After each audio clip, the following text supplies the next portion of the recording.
அன்புக்குரியவர்களே, இன்றைக்கு நாம் பார்க்க இருப்பது மத்தேயு நற்செய்தி 9ஆம் அதிகாரம் இறைவார்த்தைகள் 18 முதல் 26 முடிய.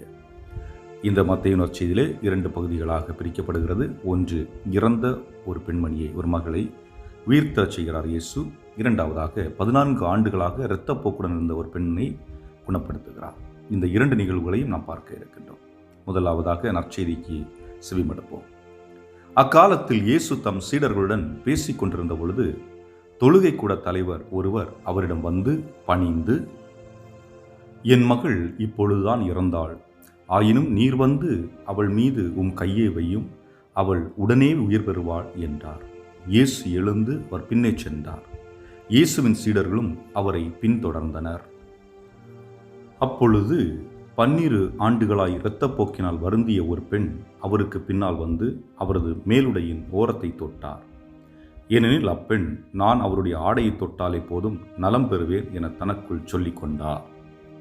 இயேசு அவரை திரும்பி பார்த்து, மகளே, துணிவோடு இரு, உனது நம்பிக்கை உன்னை குணமாக்கிட்டு என்றார். அந்நேரத்திலிருந்தே அப்பெண் நலமடைந்திருந்தார்.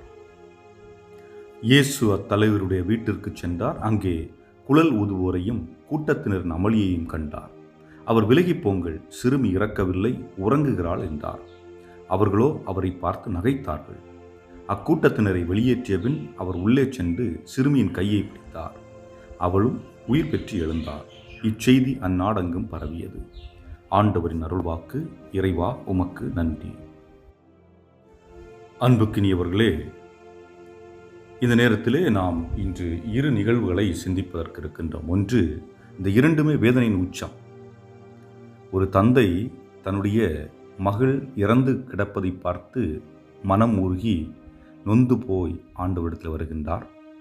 இன்னொரு பெண் 14 ஆண்டுகளாக இரத்தப்போக்கு, பல்வேறுபட்ட துயரங்கள், இன்னல்கள் அடைந்திருந்த அந்த சூழலிலே ஆண்டவருடைய ஆடையை தொட்டால் போதும், அவருடைய உடையை தொட்டால் போதும் நான் குணமடைவேன் என்ற ஒரு நம்பிக்கையில் வருகின்றார்.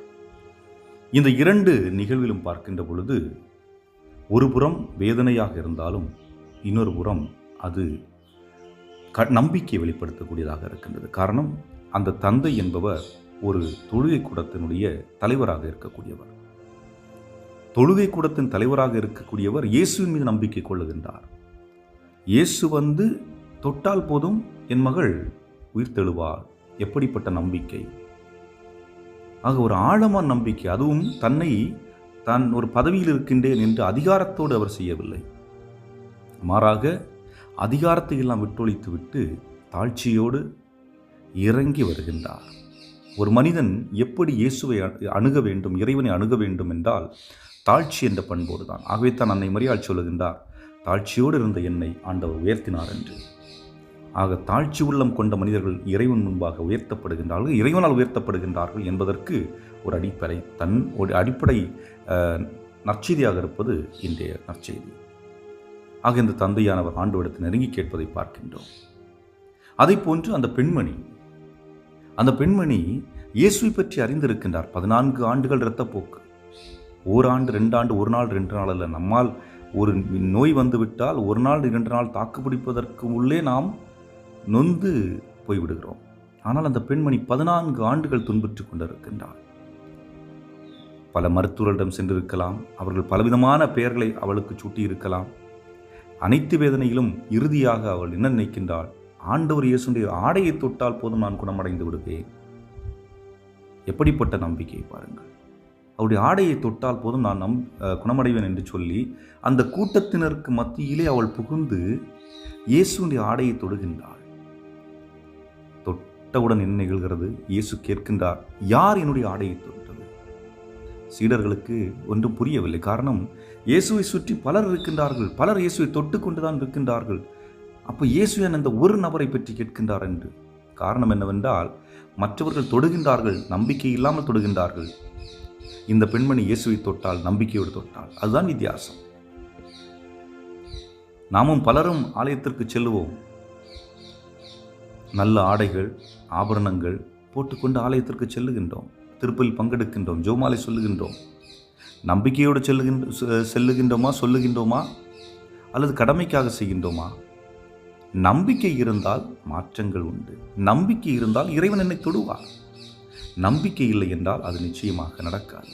ஆக இந்த இரண்டு நிகழ்வுகளிலும் இயேசு அந்த நம்பிக்கையின் அடிப்படையிலே அவருடைய தாழ்ச்சி உள்ளம் கொண்ட அந்த உள்ளத்தை பார்த்து அவர் புதுமைகளை செய்வதை பார்க்கின்றோம்.